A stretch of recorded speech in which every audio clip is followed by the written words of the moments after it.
So maybe let's start with a little introduction, if you don't mind, a few minutes each. Who should start? Should we have Marc start? Is that all right? He's a brilliant Zen master we've learned from. Okay.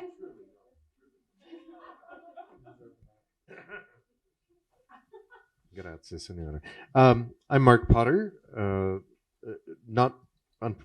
I'd love to be mindfulness director at Intermountain. I am mindfulness coordinator for the employee assistance program, and it is my great privilege to be able to take care of the caregivers. And I've been there maybe 11, 12 years, something like that. For 4 years, I was in the ED here at Primary Children's in the ER. And I always say it as the lead social worker, and I always say it's an experience I would never trade, nor would I repeat, because it was tough. It was tough, and I have my own little personal views on resilience that maybe, if we have time today, I'll convey. It's about 5 minutes, but I just finally finished this little piece called "My Beef with Resilience," or "Stop Telling Me I Could Do Better If I Try Harder." Yeah, that's it. Because we train, we do a lot of training in our work. That's a lot of what we do. And we'd come in and I'd give you some pointers on resilience and give you a tip sheet with 12 recommendations of how to grow resilience. When you need resilience most, do you really need some schmuck like me coming and telling you got to eat better, sleep better, get more exercise, do some mindfulness? It's not helpful. That is not helpful. So I've got some words about that, but that's it. And thank you all so much for what you do, what you've been through, the people you are, and the way that you do it. I'm very, very grateful to be here. Thanks, Marc. My name is Zach Medlin. I'm the lead staff chaplain down at St. Mark's Hospital. Really excited to be talking about resiliency today. But I wanted to take a moment. We're all up here talking about resiliency, but Sonia and Angel, thank you for sharing your all's experiences. I feel like we're going to talk about what resiliency is, and hearing your story, I'm not only the people that came around you that were supporting you in the ways that they did that, but also your all's family and how you processed and walked through that together. I mean, that's it. Resiliency, beautiful. So thank you for sharing. At any rate, so I wanted to talk a little bit about how spirituality fits in with resiliency. The first story that came to my mind when I was asked to do this, and it's all kind of bedded in what is family-centered care. And I think of family-centered care as a holistic approach to meeting patients, meeting their families in an interdisciplinary team way, right? So spiritual care is a part of that. And so the first story that came to mind as I walked into our ICU, and one of my best friends on the unit, a case manager, was like, "Zach, this family is really weepy and is asking all these existential questions.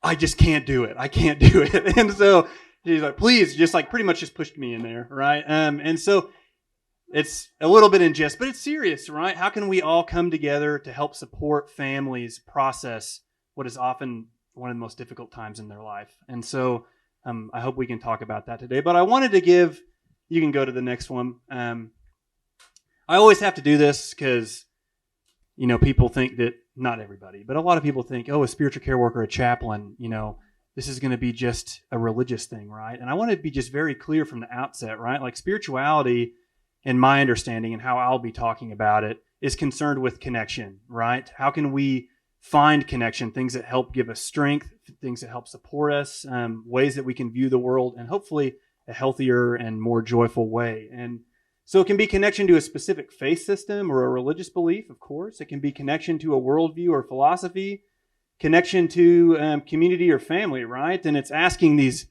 like I referenced earlier, these big existential questions of why is this happening? What will happen to me after I die? Will my family remember me? A lot of these big questions that are difficult to answer and difficult to process through. You can go to the next slide, please. But I think it's helpful too. We've been talking about resiliency and what it is, and how I understand it is the ability to adapt to hardship, stress, or adversity, or when trauma happens. one still experiences anger, grief, and pain, but the individual is able to keep functioning both physically and psychologically. And I think there's something important there I think there's this myth that resiliency, and Marc, you kind of mentioned this too, that resiliency is just people just go through adversity and it doesn't even seem like it phases them. They just keep marching forward. But resiliency, you're still feeling these emotions. You're still being honest with yourself and like seeking out help when you need it. But it's the ability to adapt to that and to continue moving. And so in a family-centered perspective, how can we, address that and meet that, but also help them move forward too? And spirituality is just one aspect of resiliency. And so we can see spirituality as the way to heighten the ability to sustain oneself through one's sense of purpose and through a set of beliefs or principles or values while encountering adversity and stress and trauma. And so spirituality is just one aspect of resiliency in my understanding. And so the hope is to be able to evaluate what a patient or family member's spirituality is, whatever that looks like for them. And then how can we be companions with them? And if they allow us, how can we walk alongside them on this journey that they're going through? And so if you go to the next slide, I'm a chaplain at St. Mark's. So St. Mark's has a spiritual care department, and I didn't know, what the crowd makeup would look like, but I think that there's chaplains here. I'm fairly certain that there are. But if you don't have a spiritual care service department, this is from Dr. Christina Pachalski, and it's just a really quick assessment called FICA. And so if you don't have a spiritual care department or you're wanting to begin taking assessments of spiritual care or what a patient and family spirituality is and how it might be important to them, this is a quick system, a couple questions you can ask. What's their faith and belief? How is it important? How does it influence them? What does your community look like? And then how can we address and then take actionable steps towards having this be a part of your care plan, right? So thank you for allowing me to be here. Really excited to be part of this conversation. Thanks, Zach. Hi, everyone. I'm thrilled to be here. My name is Charlie Bird. A little background on me. I understand we're in Ute territory, which I respect. And I was the BYU mascot for 4 years, and I cheered for 2 years at BYU. And so it was interesting as I was flipping and dancing as BYU's mascot. I started to gain some national attention for dance videos with the Cougarettes, and I understand if you hate the Cougarettes, that's okay. I know we bleed red here. I respect it. But as an undergrad, I got a lot of attention kind of like in an anonymous way, which was interesting. And what was really fascinating about that to me was I was able to kind of juxtapose the celebration I was getting with as a mascot with some of the social struggles I was confronting as a gay man and trying to come to terms with my orientation and figure out how that worked. And so my undergrad, I studied business strategy and supply chain management. I moved to New York City, got a nice, pretty job traveling and doing a lot of strategy work for a security firm. But that juxtaposition just sat with me, and I started meeting people and seeing friends who were rejected by families, and I watched families be, breaking apart, and just so much misunderstanding and contention over the topic of identity. And that ultimately inspired me to go back to school to BYU again to study a master's in social work, and became really, and I still am very interested in human behavior in the social environment and how social environments can impact somebody's view of themselves and self-worth. I think when it comes to trauma, that's a word that's been used a lot today. And I kind of separate trauma into big T trauma and little t trauma. Perhaps this is something we're familiar with here, but big T trauma would be something that we've talked about today, an accident, a death, a serious, huge incident. And I think there's a lot of really amazing work around big T trauma because it is so visible and it's incredibly important. But this little t trauma I define as any negative situation where there's too long with too little support, and the way that can hew someone down.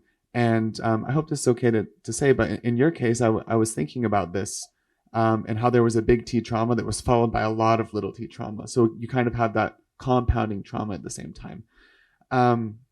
And so I've noticed that social interactions and community involvement can really impact that little t trauma in very big ways. And especially when it comes to someone's identity, if there's not community support, it can lead to, some pretty hard outcomes.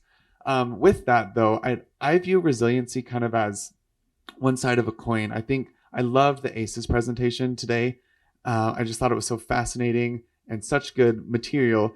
And there is such a need for decreasing the amount of adversity in the world.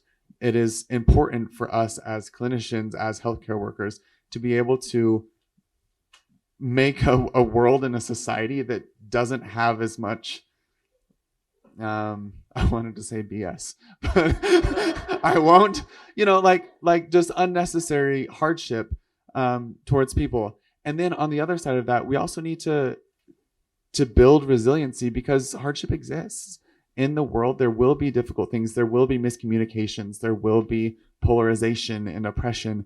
And I am such a proponent of decreasing those things while increasing somebody's self-worth and individualism and ability to say, I see what is happening here and I see how it's impacting me, and I'm going to move forward. And so that's what I would love to talk about today.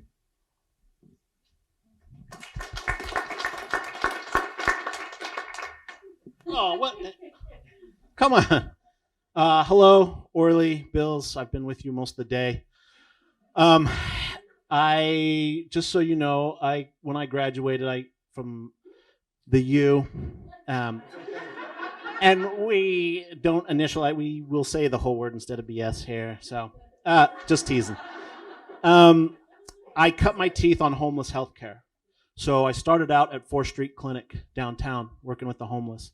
And part of that was homeless teens, homeless families. There was a clinic called Open Door where the homeless kids would come through, LGBTQIA plus kids who were kicked out of their homes, whether it was religious reasons, whether moral choice, who knows.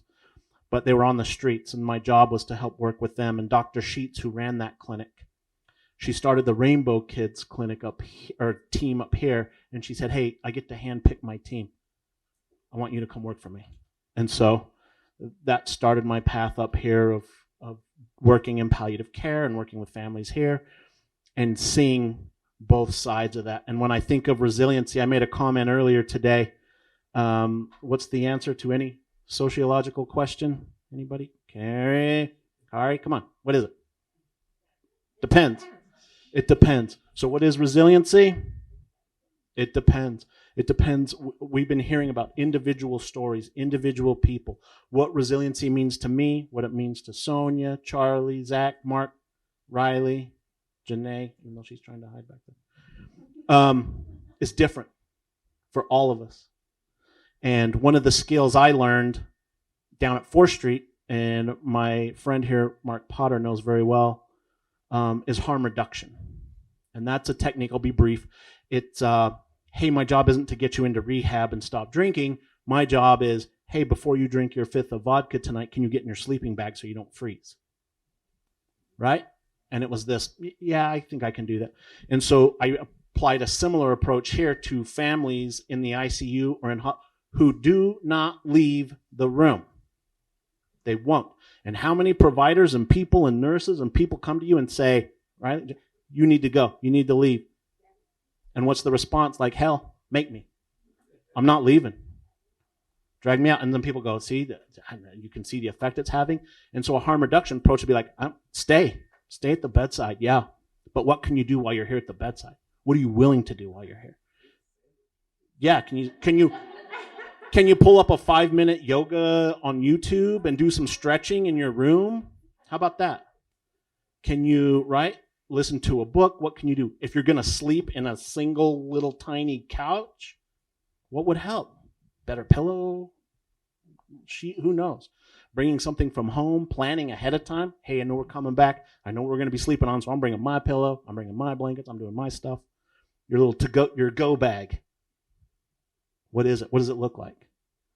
That's resiliency to me and in my work. And so it's different for everybody, but That's kind of my approach. Is I wouldn't come and say, hey, here's the 12 tips and tricks. I'd be like, what works for you? What doesn't work for you? And what has worked for you? If it's not working for you now, let's talk about that. What does that mean? What does that look like?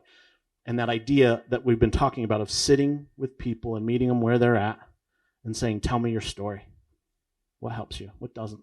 What's hurting right now? And how do we do that? And how do we help support you and lift that up? Like Dr. Avendet said, people doing the work, man, how do we hold it up and support what they got going? So that's me. Thank you.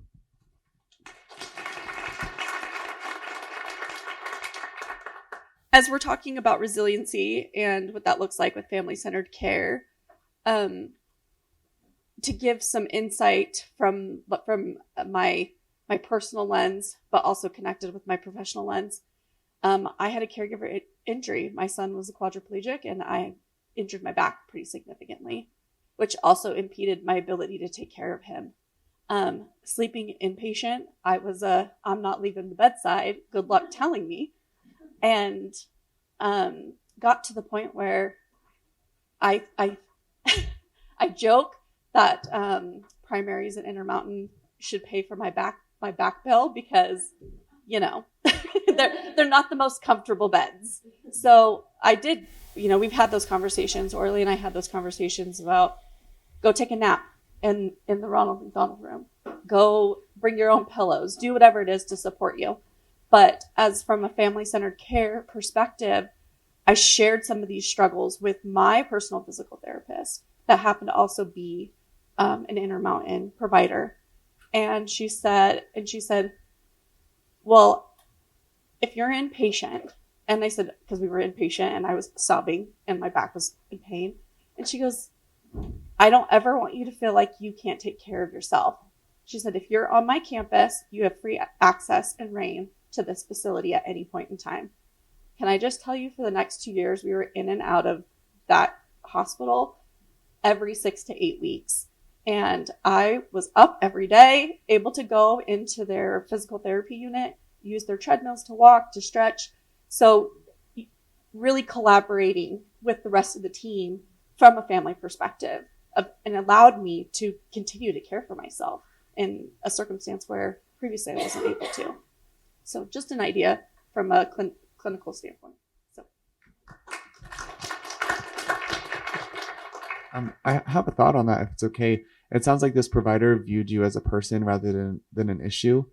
And I think that is so important. And when there are issues, we call them issues, and especially when there's multiple people and there's figures that come into it. And it kind of I feel like sometimes can blind me to the actual emotions and immediate needs of an individual. And so as clinicians and caregivers, if we can understand limitations and issues, but not let that blind us to the immediate needs of an individual, then we'll be able to work towards more creative solutions that are going to allow you to be resilient. That's going to allow you to find the self-care and the living conditions that allow you to grab onto hope and not be so immediately concerned with your child and your back pain. So I think that's really special. Thanks for sharing that. Anybody else?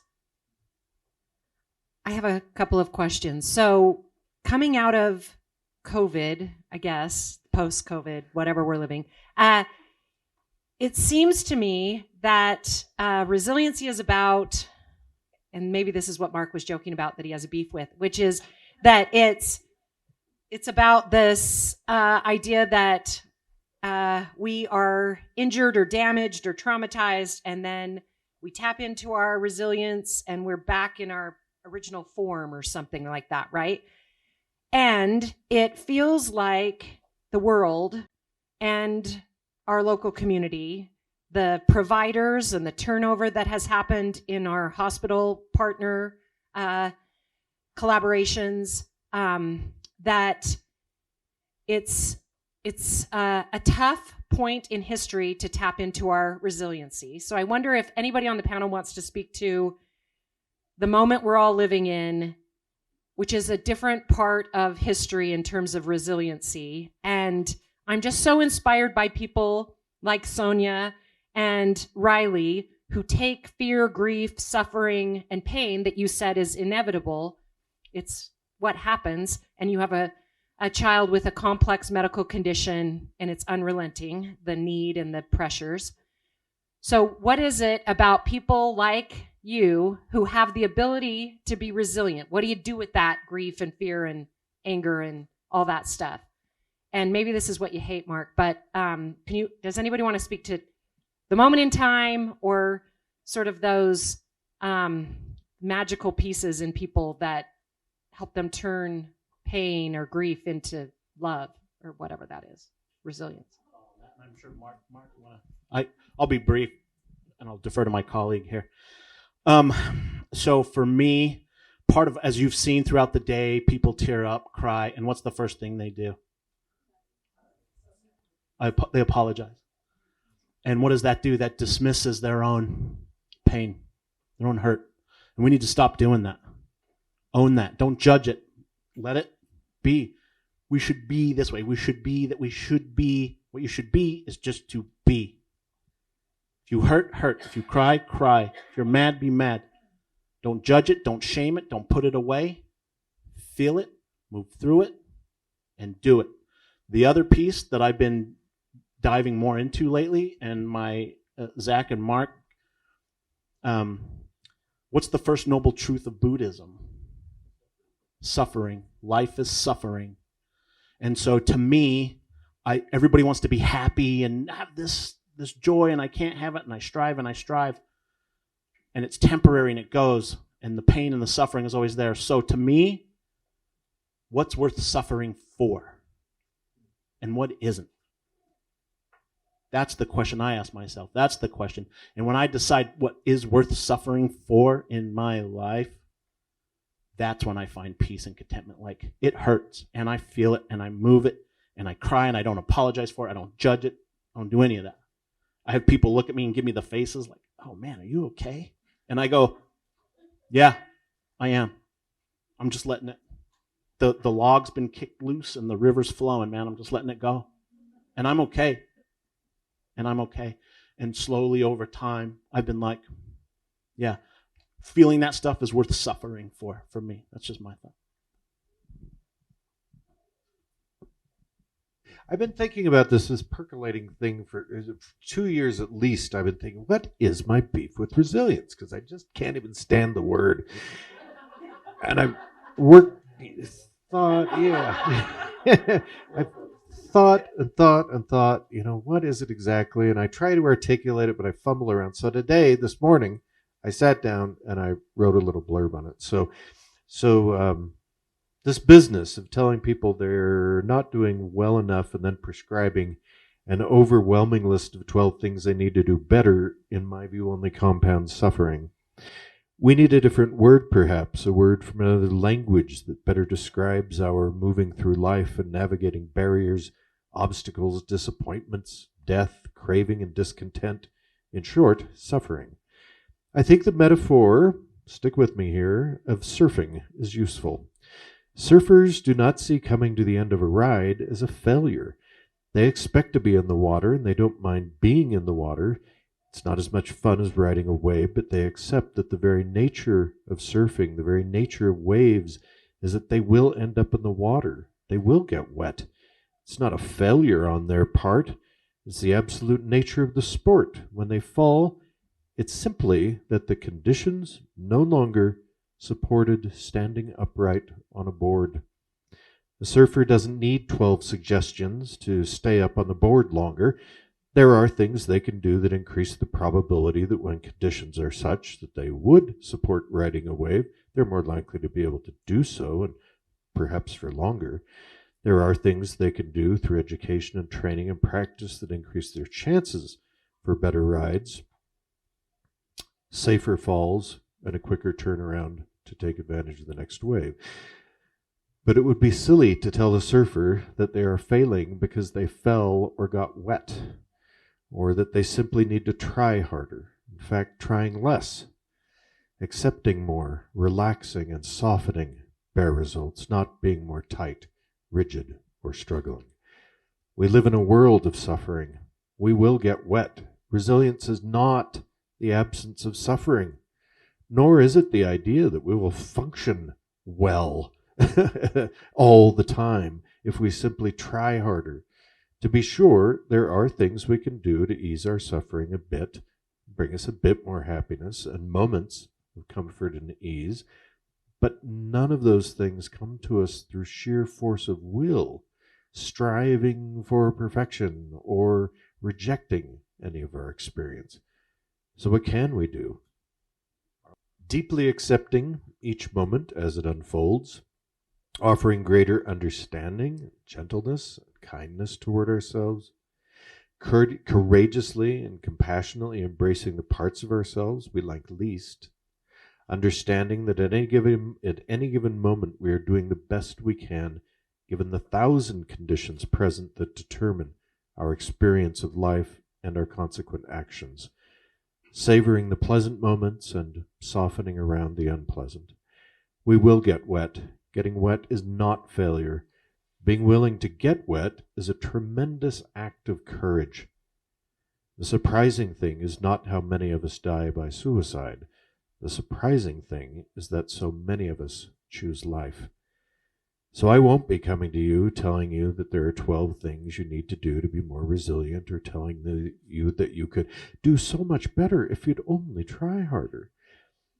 I will come to you telling you that you have remarkable courage, that you are incredibly strong, that you have intrinsic worth and value that you don't have to earn, that you do belong, that you have an integral place in this universe, and that you are the answer.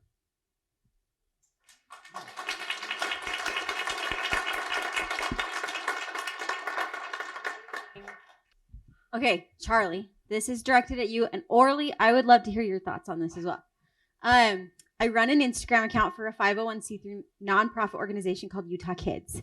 And when I polled our Instagram followers about, what these parents that I represent here today would want to know, a lot of them, came in with responses of how do we let these negative comments roll off our back? As a medically complex mom, and Sonia, I know that you've been through this, and Janae, I know you experience this too, but it's constant. If you only fed them this, they wouldn't need a feeding tube anymore. If you did this, they would walk. If you did this, Emmett would talk. If you did this, if you did this, if you did this. And it just feels like this constant negative critiquing experience all the time. And I know from following you on Instagram that you've experienced that. And so I guess my question for you is, and like I said, Orley, I'd love to hear your thoughts. How did you get to the other side where you can handle it with the grace that you handle it with?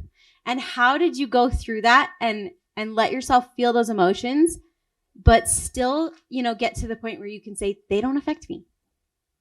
And it doesn't affect who I am and how I function. I feel like I'm still trying to work through that, honestly. If I said negative comments don't affect me, I think that'd be a blatant lie. It seems like for all the positive praise we get in life, it's the negative that hits the most. And I do have a couple tips that came to mind. The first is I try really, really hard to not view ignorance as malice. And that's really, really hard because ignorance feels like malice. And ignorance is not graceful or kind. And yet I just have to remind myself, this person not knowing does not mean this is attacking me or this should attack me. And so I think that's a way for me to kind of take a step back and view it from a bigger perspective. And then I also honestly just like having the right people around me that I can share things, bringing it to light. Sunlight's the best disinfectant. And, sometimes I have a comment that just sits with me and I hate it because it either hits at an insecurity or I hate feeling misunderstood. That's my least favorite thing. And it's kind of awful when there's not interpersonal relationships and in a social media setting, it's all a misunderstanding because there's no intimacy there or no one-on-one empathy. So I try to build a solid core of people who understand me, understand my situation, know my heart, and I can share that with them. And it kind of like, as I speak it, it kind of like gives it less power a little bit, and shows me that there's people who do understand me, and that kind of like gets me through. And I'm just so sorry that people are critical of a hard experience. I think a lot of people, especially on social media, are expecting perfection. And what happens is they're seeing small snapshots. If they see a post, it's usually curated and it's usually not representative of everything that human is, or even everything they've posted on their account. So it's easier for some random person to come in and just be like, oh, this, without knowing your backstory. So really, if you can just focus on the people who do know the story and try not to internalize it. But I am sorry, that sucks. I know it sucks. Do you have any thoughts? Yeah. All right, you got an advocate. So, Riley, if I may, I'm going to refer to something Dr. Aguayo said a little earlier, which is something I'm a firm believer in, which is, and I'm going to paraphrase a little bit, but the work you do on yourself is the hardest work you'll ever do. And that kind of work is the work on you. And to me, for me, what that looks like is self-compassion. And what does that practice look like? When you hear all this stuff, right? The internal monologues, the what if only I had, should I have done this? What if I'd have left 5 minutes later? Man, if I hadn't have done that, what, right? That internal monologue that guides and dictates our beliefs and our actions, how we feel. And you believe me in my life and the ideas I've had and the amount of people that said, that's stupid, that's dumb. Nobody does that here. And I tell myself, it's a good idea, man. Stick with it. The video game project here at the hospital, right? That's not, nobody does. It's a healthcare. It's a children's hospital. They don't come here to play games.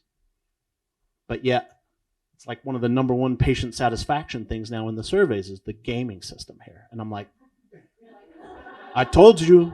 But the amount of hate and discouragement and roadblocks and people that were like, this is the dumbest thing ever, man. Let it go. No, I'm not. And I tell myself, you're okay. This young man right here has a practice of, we talk about, right? Like, and I'm going to, sorry, Marc, but you will put your hand here, right? And you. I'll take 3 breaths, do it several times a day. And then when I've done my 3 breaths, I stroke my hand. And this is from my teacher, Susan Morgan. She said, there, darling. There, darling. You're going to be okay. You're going to be okay. Yeah. Extraordinarily helpful. I do, my version of that is when I picture me, hurt, angry, sad, me, Orley, I put my arm around myself and I pat my chest. I hug me. And I go, you're okay. You got it. You're good. You do good work. Keep going. Keep going. There's always going to be haters, man. Always. But if you believe in the mission and you believe in what you're doing and you believe in you and you believe in your kids, you believe in your families, and you're going to get all kinds of shit from all over. But if you believe in you and you do the work on you, I'm good. I got this. And hey, that might not have been the best decision. You're right. But damn it, I learned from that. And I keep going. I fell off my board. And I tumbled through the waves. I didn't think I was going to come out of it. But hey, I know I can do it. So to me, it's the work on yourself.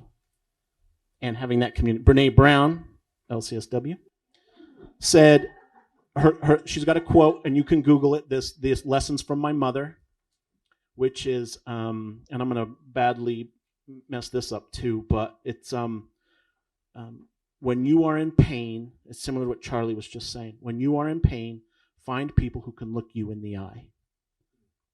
Because when you are in pain, find people who can look you in the eye. And when you see other people in pain, look them in the eye. Meet them where they're at. And that's that community piece. That's the people around me who can look me in the eye and see my pain and I don't want your husband. Who can put their look at that. Yeah. I'm just gonna hug myself again, right, and who can look me in the eye and say, "I see you, man," and I don't need you to solve it for me. I don't need you to fix it for me. I don't need you to do any of that for me. I need you to hug me, say, "I'm okay. You got this. I got your back." Yeah, that's my thought, and I defer to this young lady. So when it comes to that, I am my biggest critic when it comes to everything that has to do with my son. Everything I do is wrong. And I'm like, oh my gosh. And I'm always stressing out. He has a fever and I'm like, what do I do? And it's just, I'm my biggest critic. Anybody says anything about my son, I'm taking him down. But it'd be great if you'd help me. But the one thing that was really hard, and he knows how frustrated I would get, was when they were doing this whole thing about masks and stuff, and people were being very critical about that. My son has to stay safe. And so that was the biggest thing that I would get is like, why is he still wearing one? Because he was the only one in school pretty much still wearing one. And I'm like, well, and I would have to explain it, but it would frustrate me that I had to explain it to them because it's none of your business. And then when it came to the whole vaccine thing as well, why is he vaccinated? That doesn't work. That would frustrate me. Right. That was what would make me very angry. And so that was the one criticism that I had to kind of like, okay, I'm gonna just calm down and not really, react to it. But other than that, I am my biggest critic, and I just kind of have to talk to myself, do that whole thing. I'm gonna start doing that myself, because I give myself a hard time when it comes to my son. So yeah, but follow me on Instagram and we'll just do it together. Okay. Yeah, goodness, I'm just like, what else do I add to all these beautiful answers? I think I love the fact, well, love isn't the right word, but I think it's difficult. Like all these experiences we've been sharing, it's like none of this is your fault, right? But it is your work. And I think that that's the difficult thing. And so how can we remind ourselves that resiliency, isn't just masking over these emotions? That's not what resiliency looks like. Resiliency is that honesty, that, taking that risk, right, to either ask for help or to be vulnerable in that moment. Because, violence isn't necessarily the best answer. It is an answer, but it's not the best answer. How can we have the communities that we have, these practices or these things that guide me, that help center me, right? And resiliency, I'm just reflecting on this now. Like resiliency is so communal. Who are these people that are around you? So it's not only is resiliency not masking these emotions, resiliency also isn't tackling everything by yourself, And I think, especially in kind of the culture that at least I was raised in, resiliency and taking care of business looks like, me against the world. And I just don't think that that's realistic for a lot of these things. Yeah, that's a really good question though. Yeah.